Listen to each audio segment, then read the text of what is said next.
cada vez mais líquido. Vivenciamos problemas que impactam o nosso globo e ainda assim vemos empresas se beneficiando de suas oportunidades digitais. Como criar valor deste caos de transformações? A transhumanização seria um caminho para gerar os novos relacionamentos com os clientes? Podemos verificar que a busca é cada vez mais por experiências mistas entre a realidade e o virtual. E as relações não serão entre humanos, mas através de assistentes pessoais. Por isso, você ou sua empresa estão preparados para lidar com este novo cenário de um ecossistema de inteligências artificiais? Pois é, cada vez mais os processos cognitivos serão orientados pela aprendizagem das máquinas e tudo será conectado pela internet, a internet das coisas. Talvez a sua dúvida seja como monetizar em um mundo cada vez mais sem moeda, ou como gerar renda em um mundo sem emprego. Se o que eu falei bagunçou a sua mente, então seja muito bem-vindo à Expert Innovation Summit 2030, o primeiro congresso e fórum transhumanista do Brasil, 100% online e gratuito. Serão 11 trilhas que vão explodir a sua mente. Participe do fórum e vamos juntos levar inovação para todos. Aprecie agora um dos nossos protagonistas e nos vemos na próxima.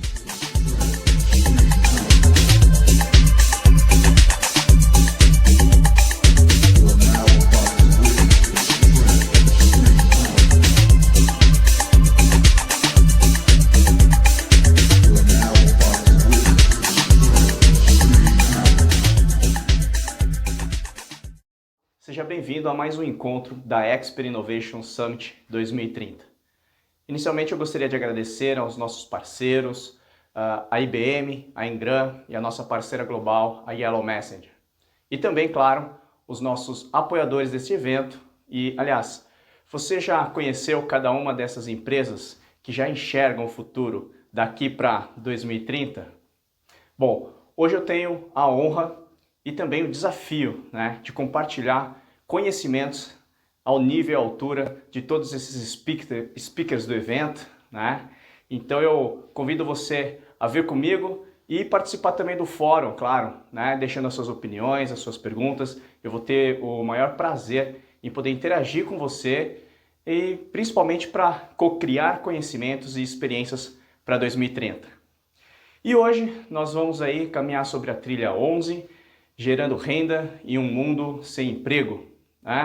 Eu vou aqui compartilhar dados de instituições renomadas, de profissionais de alto gabarito, com o objetivo principalmente em gerar reflexões e, se possível, e até peço licença a você, para gerar algumas provocações, para que assim a gente possa romper o status quo, e gerar perspectivas que realmente possamos aí, desde já, gerar transformações e que possa sempre estar focado para um mundo melhor. Vem comigo? Eu vou abordar aqui 2 cenários de geração de renda para 2030. O primeiro é o cenário centralizado e o segundo, o descentralizado. Quando eu me refiro ao cenário centralizado, ele está relacionado a um centro de controle distribuidor de renda, a conhecida renda universal. Já ouviu falar? Já o segundo cenário é relacionado ao cenário descentralizado, onde no caso cada um de nós aí venhamos a ter a liberdade de individualmente podermos aí contribuir e construindo relacionamentos através do formato em rede, que a gente possa então gerar valor para a sociedade e a partir daí também gerar renda. Bom, mas para que a gente possa chegar nesses 2 possíveis cenários aí, eu vou aqui iniciar com 3 perguntas para que a gente possa refletir a respeito aí desse nosso ambiente atual e como nós vamos caminhar daqui para 2030.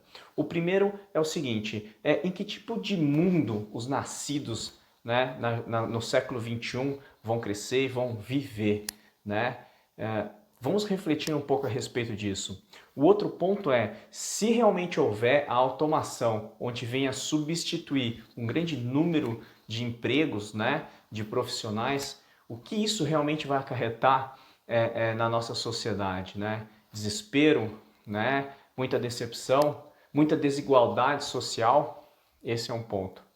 A outra pergunta que eu gostaria de fazer, que é mais curiosa voltada ao futuro, foi feita pelo neurocientista Sam Harris no TED Talks. Né? Ele diz o seguinte: o que vai acontecer, né, se um dia nós desenvolvermos aí um dispositivo que seja capaz de criar uma máquina que realmente venha a cumprir com todas as nossas atividades manuais aí, né? As nossas atividades até mesmo de raciocínio com a inteligência artificial, né? E que ainda seja alimentada pela energia solar, né? E tenha um custo próximo aí da sua própria matéria-prima. Como será esse mundo nessas condições, né? Bom, eu vou convidar você então, vem comigo e vamos conversar sobre isso. Vou começar aqui compartilhando aí 3 situações de trabalho que nós encontramos, né? Segundo a OCDE, ainda considera realmente que o trabalho tradicional de contratação, registro, né? Ela tende a ser ainda predominante, até porque, segundo eles, grande parte aí dos estados membros da OCDE ainda continuam com essas condições de trabalho, né? Colaboradores aí alegam que se sentem muito mais seguro, né, ao poderem ter um trabalho registrado, gera mais sensação de estabilidade, né? Para alguns permite que essa estabilidade gere um planejamento mais de longo prazo a respeito aí tanto da sua vida privada quanto também da profissional. E alguns empregadores também relataram, né, de que isso permite também uma certa segurança, tranquilidade a respeito aí de investir em desenvolvimento de pessoas, auxilia na parte de recrutamento, né, de atração e retenção de colaboradores, até mesmo de alguma forma contribui com a redução de custos e até com a produtividade. Então é um fator ainda que podemos considerar ser real, né, que ainda acontece. Agora, ultimamente também, e a OCDE também apresentou uma segunda condição que tem relação aí com esse trabalho flexível, né? Que da mesma forma para o empregador veio atender essa nova situação, nós chamamos aí de mundo VUCA, né? Onde uma forma para que a empresa consiga lidar e controlar com a força de trabalho com base aí nessa volatilidade aí, né? Nessa condição instável que gerou aí essa condição de demanda, né? E da mesma forma, colaboradores também, um grupo de trabalhadores consideram que o trabalho flexível tenha sido favorável no aspecto de ter mais liberdade e isso também de certa forma permitir aí um equilíbrio, né, da vida pessoal e profissional. Então são situações que vêm se transformando e que realmente podem vir a nos dar uma perspectiva de como as coisas vão acontecer daqui para frente. O que corrobora essa condição de trabalho flexível foi o Fórum Econômico Mundial, né, que em um estudo também avaliou e verificou que houve uma melhora através desses trabalhos via home office, né, os trabalhos remotos aí, um aumento até da lealdade, né, e do comprometimento. Olha que interessante, né? Eles também identificaram aqui um alcance de novos níveis de produtividade, principalmente pelo fato de eles conseguirem aí, otimizar o tempo que se perdia antes, por exemplo, em deslocamento, né?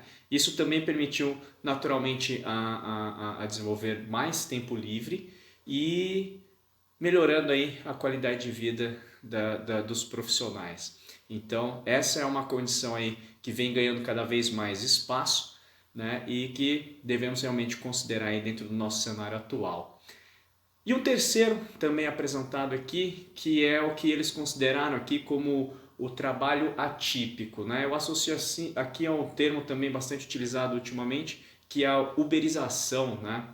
Então, cada vez mais profissionais começam a assumir esses trabalhos mais autônomos, vamos dizer assim, onde aí no caso a pessoa tem mais autonomia, mais liberdade, porém foi relatado aqui nesse estudo de que isso aumentou, na verdade, muito a insegurança, né? Não só no aspecto físico, aspecto da saúde, como a insegurança também financeira, né? As dificuldades de acesso a algum tipo de benefício social, né? Então, relacionado até também a baixos ganhos. Então, isso é um fator que devemos pensar, né? Apesar dela de alguma forma contribuir com a empregabilidade, né? Uma alternativa aí de geração de renda, mas tem diversos fatores que ainda cabem aí bastantes discussões a respeito disso, né?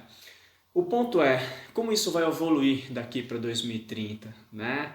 Tudo está evoluindo muito, 38% das empresas estudadas aí pelo Fórum Econômico Mundial entendem que a tecnologia, né, da inteligência artificial, a automação, né, ela vai beneficiar no aspecto da produtividade. Né? Outros 25% entendem que realmente surgirão aí, por exemplo, novas funções. Então aí é um fator também a se pensar. Será que realmente, né, essa automação virá para beneficiar ou realmente vai trazer muitos problemas relacionados aí ao emprego, né? O próprio Fórum Econômico Mundial aqui também, ele apresentou um cenário para a gente poder imaginar, né? Convido você aqui a imaginar com a gente. Olha, imagina uma condição onde a automação consiga substituir totalmente os vendedores e os caixas no varejo, né? Aqui no caso, um cenário lá nos Estados Unidos. Eles quantificaram aqui um risco de desemprego de aproximadamente 7,5 milhões de pessoas, né? E se somar isso, por exemplo, vamos supor que Google ou a própria Tesla, né? Parece que o Elon Musk aí já comentou que até o final desse ano vai conseguir aí lançar o primeiro carro 100% autônomo.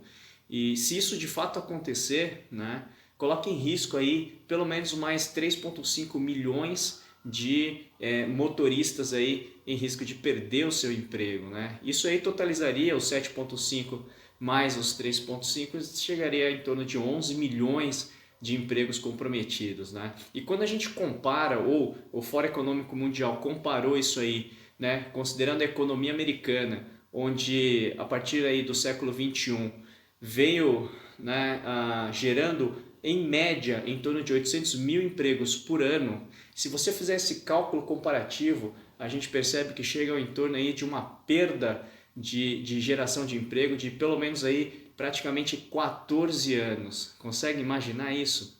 Pois é, isso realmente, se houver realmente essa automação, passa a nos trazer uma grande preocupação, né?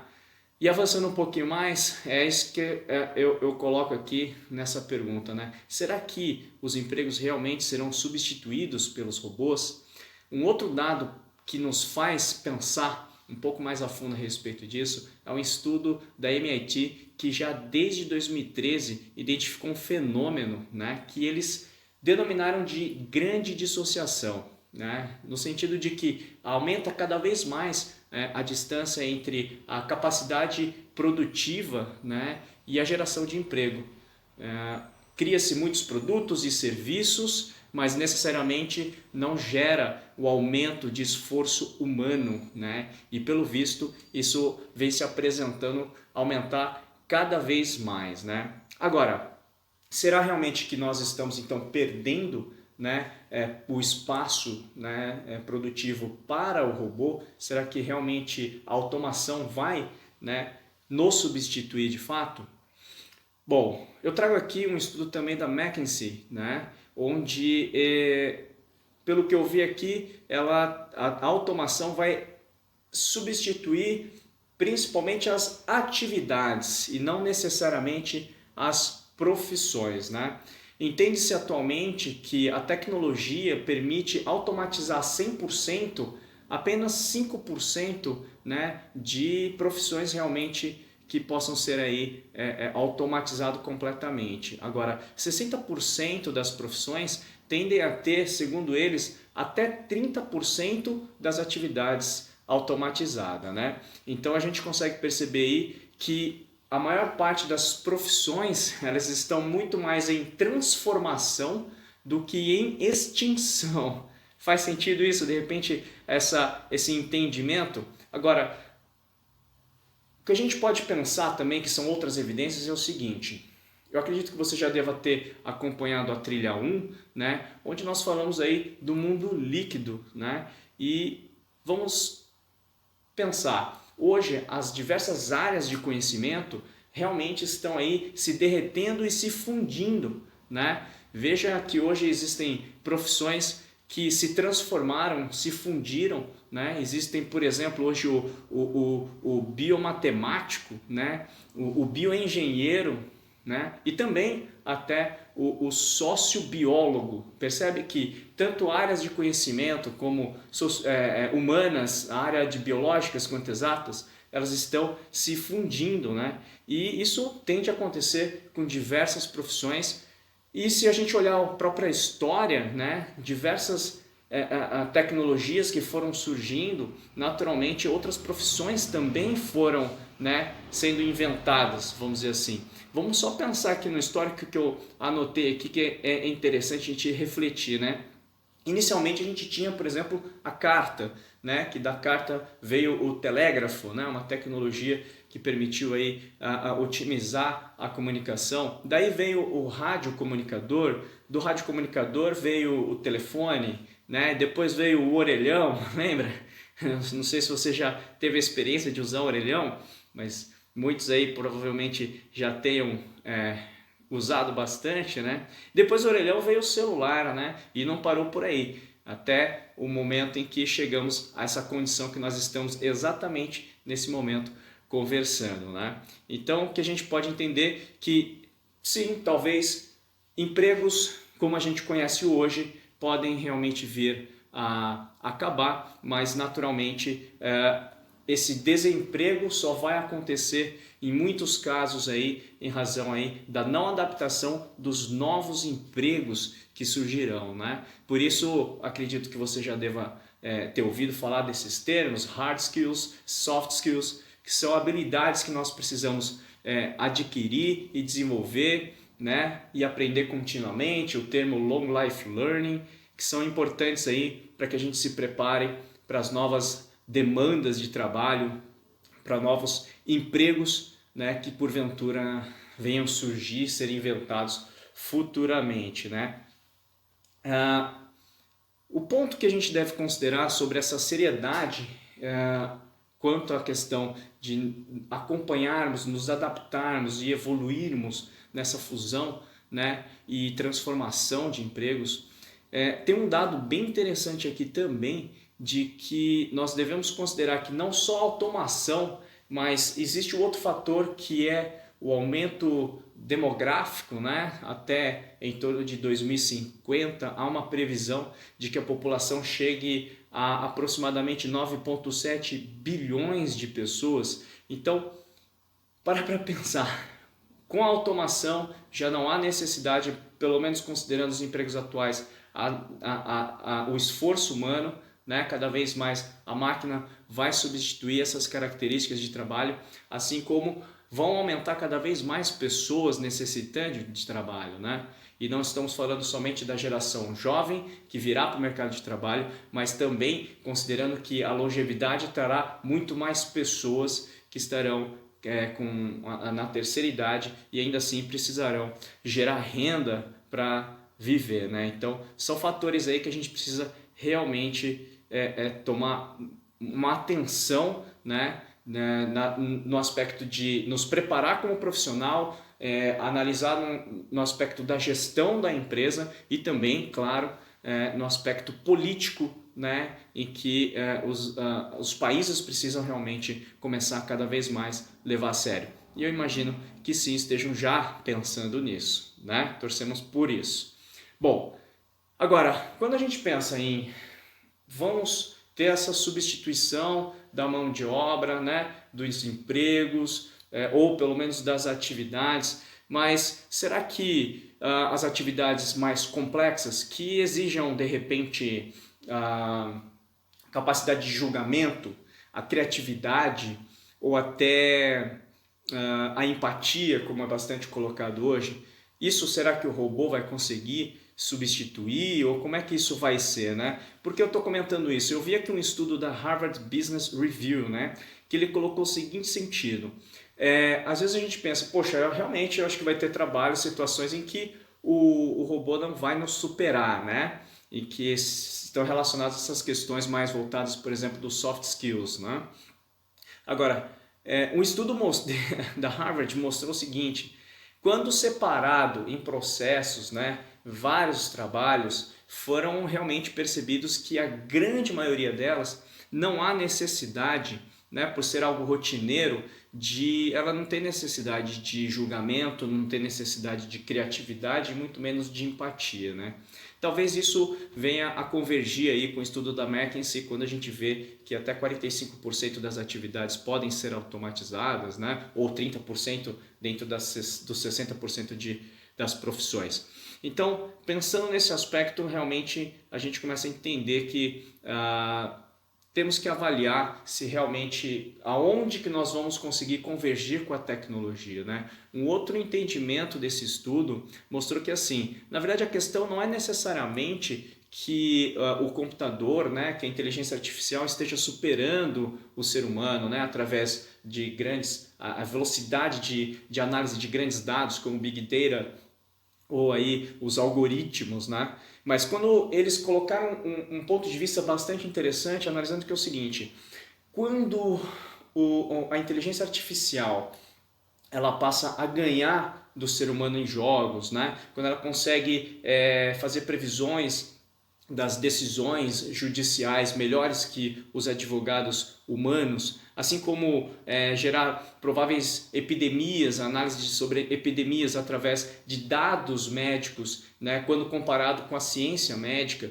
é quando a gente vê realmente que o computador ou a tecnologia, né, a inteligência artificial, ela realmente vem aí para não para um vencer o outro, mas para que a gente possa realmente usufruir disso para uma condição melhor, né? Quando nós falamos em transhumanismo, no intuito de realmente transpor aí as nossas capacidades humanas através da tecnologia em pró dessas condições de benefício para a sociedade, né? Eu acho que esse é o grande ponto, não é lutar contra a tecnologia, mas nos conectar à tecnologia para que assim a gente possa nos sintonizar, nós possamos nos sintonizar aí num mundo melhor, né? Acho que quanto à questão de resistir à tecnologia, é algo que talvez a gente não tenha como fazer, né? Precisamos aceitar e nos permitir acessar essas tecnologias, né?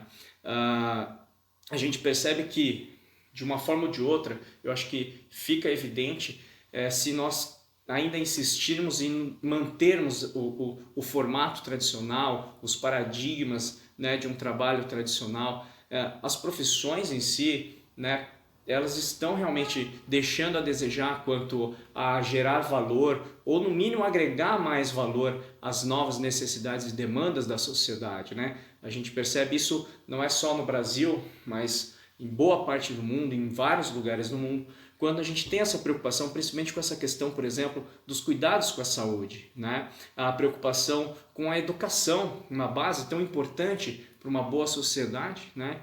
E a gente vê aí que, de certa forma, em diversos aspectos, a educação está defasada, né? E também tem a questão da segurança, né? Que hoje a gente vê que a questão da segurança não é só uma questão de uma segurança física ou de uma segurança financeira, mas também tem a segurança virtual, né? Segurança dos nossos dados pessoais. Percebe que há uma necessidade muito grande de entendermos que a tecnologia, né, a automação é uma realidade que está chegando e que nós precisamos realmente passar a nos permitir, nos abrir a acessar esses conhecimentos e começar a interagir e nos conectar a essa tecnologia, né?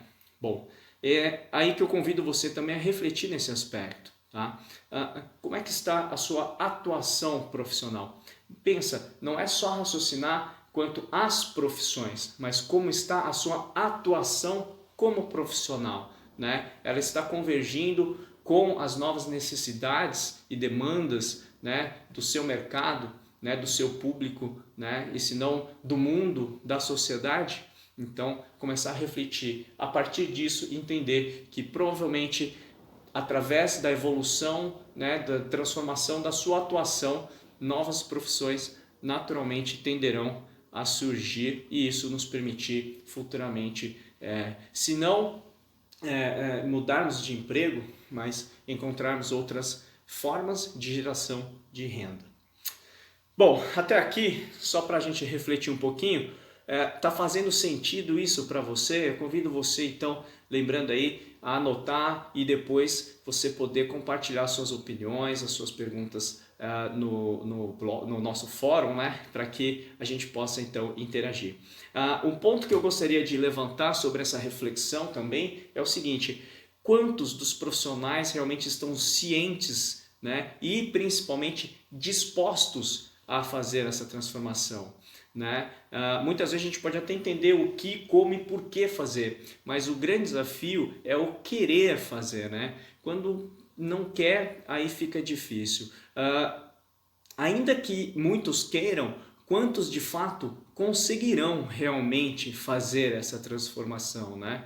E para fechar aqui uma última pergunta sobre essa reflexão é: quantos, mesmo se esforçando, não conseguirão fazer essa adaptação e isso realmente comprometer sua condição, né? Se não, novamente, de não conseguir um bom emprego e também, consequentemente, não conseguir gerar essa renda. É nessas condições que eu entro aqui, então, naqueles possíveis cenários, né? Pelo menos nesses dois que eu vou compartilhar com você, né? A respeito aí do cenário, inicialmente um cenário centralizado, né? Um centro controlador de distribuição de renda, é conhecido como renda universal, né?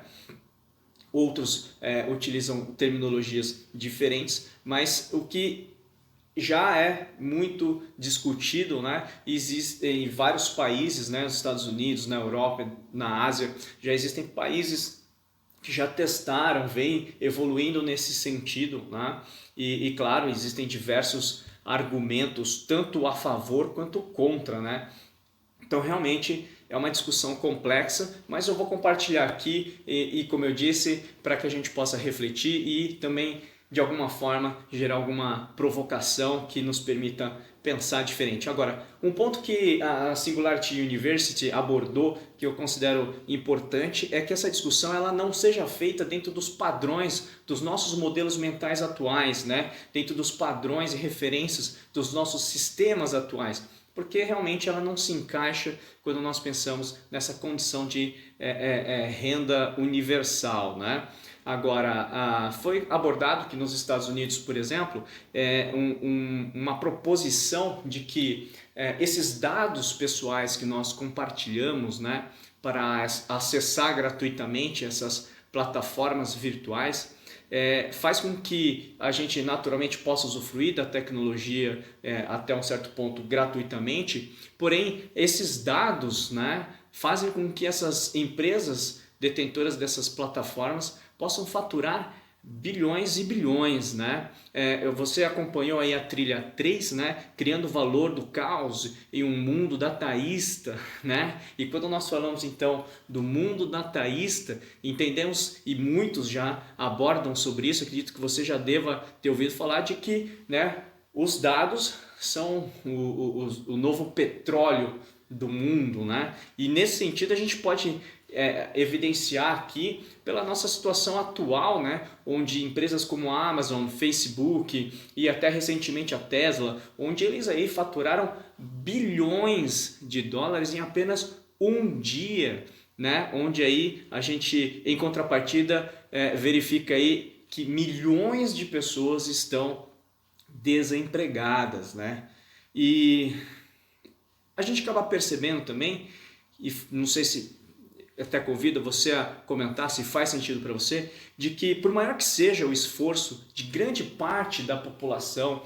em querer acompanhar essas rápidas e gigantescas transformações tecnológicas, vai ser muito difícil conseguir acompanhar da mesma forma que essas grandes empresas já estão fazendo, né? Então entra aí uma grande preocupação sobre o tamanho da desigualdade, né, que isso está gerando, né? Então, quando a gente pensa na renda universal, né, entendendo aí que por mais radical que ela possa ser, talvez ela possa vir aí a ser uma solução para um problema social aí, econômico, que a gente já vem verificando aí há muito tempo aí e no mundo todo, né? Porém, é o seguinte, também eu fui aqui informado em um curso, né, de que alguns países, como por exemplo a Mongólia ou o Irã, já experimentaram algo nesse sentido e os resultados, na verdade, se demonstraram aí de estagnação e retrocesso econômico. Então, é realmente uma temática bastante complexa, muito desafiadora, né, para se conseguir viabilizar, né? E eu acredito que ainda vai uma grande necessidade de pensamento criativo, né? De muita disponibilidade de um aprender com o outro, de realmente pensarmos, né? Tanto quanto quando eu vou receber isso, né? Utilizar isso de forma que me otimize a produtividade, que possa contribuir com o desenvolvimento econômico e social e não a acomodação, né? Assim como também, né, a própria política, os líderes estarem dispostos de fato a repensarem como construir uma nova estrutura para isso. E tem uma frase aqui interessante que eu vi do Fórum Econômico Mundial, que seria muito interessante se os líderes aí, né, pudessem começar a mudar essa relação com base em interesses compartilhados para relacionamentos com base em valores compartilhados, né? Eu acho isso interessante e venho aqui compartilhar com vocês se faz sentido para que a gente possa realmente pensar nesse possível cenário futuro, né, de renda universal ou algo nessa direção. Agora, por outro lado também, né, eu vou deixar aqui o segundo cenário, que seria um cenário descentralizado, né? Eu vou chamar aqui como EUSA. Por quê? Porque eu estou me referindo a uma condição em que nós tenhamos aí a liberdade, né, de forma individual, de realmente podermos criar, gerar valor e contribuir com a sociedade. Claro que nesse sentido eu estou pensando que eu tenha essa liberdade nesse mundo líquido, onde eu tenha essa condição de gerar esse valor e claro, não vai ser de forma sozinha, mas através de um relacionamento em rede, né, onde eu possa ter a colaboração de todos, né, até diria que todos tenham uma cultura de cultivo de ideias e de construção conjunta, né, e que assim possa realmente gerar renda, né? Nesse sentido, eu convido você, por exemplo, a refletir sobre você nesse momento, né? A partir daí, começar a conseguir enxergar qual é o seu propósito massivo, né? O seu propósito sólido, né? No sentido de o que de bem ou qual é a transformação, qual é o benefício nós queremos para as pessoas, né? Para a sociedade ou, por que não, para o mundo, né? E a partir daí, identificando esse nosso propósito ou revelando esse nosso propósito individual ou o seu propósito individual, você poder então analisar com base nesse propósito quais são os tipos de problemas que você identifica nesse grupo de pessoas, na sociedade ou no mundo, que você possa transformar em oportunidades de benefícios aí globais, né? E a partir daí você poder então entender de que forma você pode gerar valor para esse grupo de pessoas que venha ajudar a resolver esses problemas ou gerar a oportunidade de benefícios para a sociedade, né?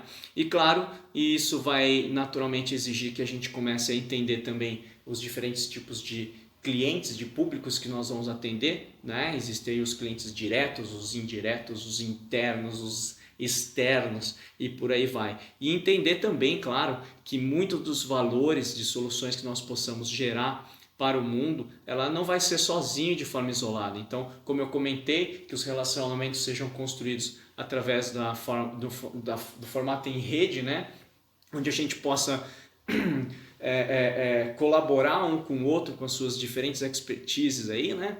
E isso permitir que de fato a gente possa gerar valores extraordinários aí para a sociedade, né? O que eu chamo aí esse formato em rede, eu digo de um ecossistema. Acho que é uma terminologia bastante comum para muita gente já, de que nós precisamos saber interagir dentro desse ecossistema de uma forma bastante harmoniosa. Muitas vezes, nesse caso, a gente consegue gerar diversos ativos, né? Diversos recursos, muitas vezes até de forma compartilhada. Isso vai nos beneficiar em diversos aspectos, no ganho de tempo, até na questão, às vezes, no custo, no ganho, né? Financeiro. Então a gente vai ter aí uma redução de custos, né?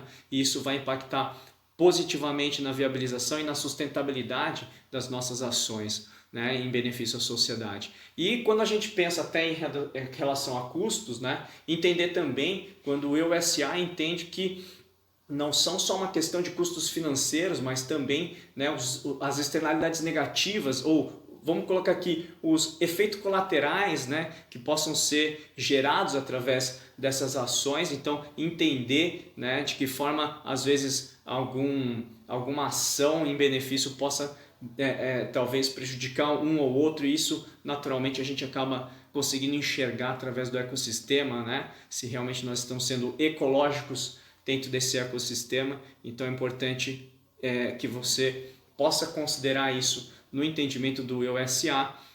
E por fim, claro, para que tudo isso se resulte, né, na geração de renda, ou seja, na geração de receita. E mais do que isso, porque aí o foco não é somente pensar no lucro pelo lucro, mas que você tendo a sua liberdade de desenvolver através do seu meio criativo aí, um relacionamento com diversos outros, né, colaboradores dentro do seu ecossistema, que isso possa gerar renda e, mais do que isso, como eu falei, que possa gerar também impactos positivos, que sejam sociais, culturais, ecológicos. Nesse caso, talvez é um fator extremamente importante para que a gente possa reforçar e reafirmar o nosso propósito, ou o seu propósito, né? E a partir daí você poder naturalmente, dentre diversas variáveis, como nós colocamos aqui, você possa manter esse propósito sólido e independente de diversas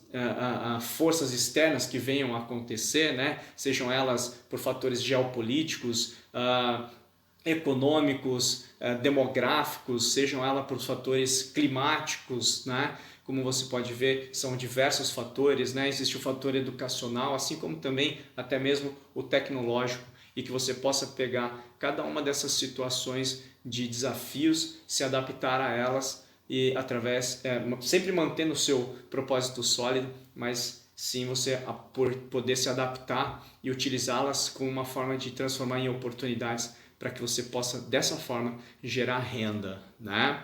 Bom, eu agradeço aí que você possa ter aproveitado. Conto que você coloque aí suas opiniões e perguntas no fórum, e que a gente possa dar sequência nessa conversa, que daria para ficar aqui abordando diversos outros fatores, como, por exemplo, o aproveitamento do tempo livre, o ócio criativo, enfim, diversos pontos. Mas, finalizando aqui, eu agradeço e que esse evento verdadeiramente possa contribuir com as transformações através da inovação para todos. Até breve. Não vai embora, não vai embora, não vai embora. Eu tenho ainda um recadinho, uma informação importante para você. Eu sei que você acabou de assistir um conteúdo, talvez esteja passando na sua cabeça a seguinte questão, a seguinte pergunta: como eu dou os primeiros passos para poder iniciar uma transformação dentro do meu negócio, dentro da minha empresa? Como eu posso levar um projeto para iniciar essa programação de transformação pela inovação através de uma metodologia, de algo que seja estruturado, mundialmente comprovado? Então, são 8 desafios que você precisa ter em mente. A organização precisa alinhar o modelo mental para entender que inovação a gente precisa pensar um pouquinho diferente. Alinhamento da linguagem. A linguagem deve ser única. A gente usa o modelo de negócio como linguagem padrão. Análise da maturidade. As organizações têm maturidades diferentes, relacionadas às suas culturas. Como é que está a maturidade de inovação da sua organização? Quarto passo, incluir a inovação na estratégia organizacional. Como é que a gente faz isso? É importante trazer do futuro as tecnologias emergentes e, através de um método, analisar o impacto destas tecnologias no modelo de negócio. Apoio nas ações iniciais de profissionais que tenham conhecimento sobre a metodologia utilizada.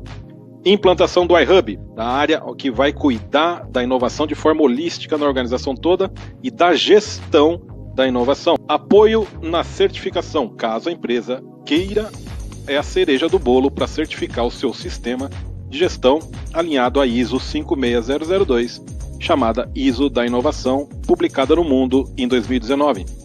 E, por fim, o oitavo desafio, suporte para manutenção do sistema. A ISSI é uma empresa que passou todo esse processo. Dentro dessa implantação, uma das ideias deu origem ao ponto que é um ponto eletrônico digital, e hoje, em menos de 6 meses, a empresa tem 500 clientes ativos em 5 meses praticamente e 10 mil usuários ativos.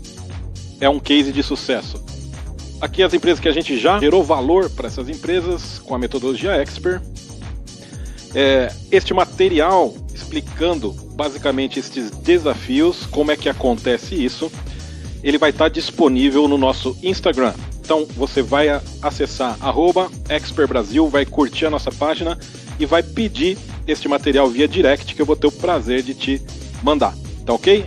Eu sou Alessandro Pacheco, sou CEO da Expert. Além de consultoria, nós também somos formadores de profissionais e também temos uma franquia onde você pode ser um licenciado e trabalhar aplicando a metodologia Expert reconhecida a nível mundial nos seus clientes, implantando o sistema de gestão da inovação. Um grande abraço, nos vemos na próxima palestra ou na próxima entrevista do Expert Innovation Summit 2030, o primeiro congresso online transhumanista do Brasil. Fiquem com Deus, grande abraço, pense grande, bora transformar. Tchau!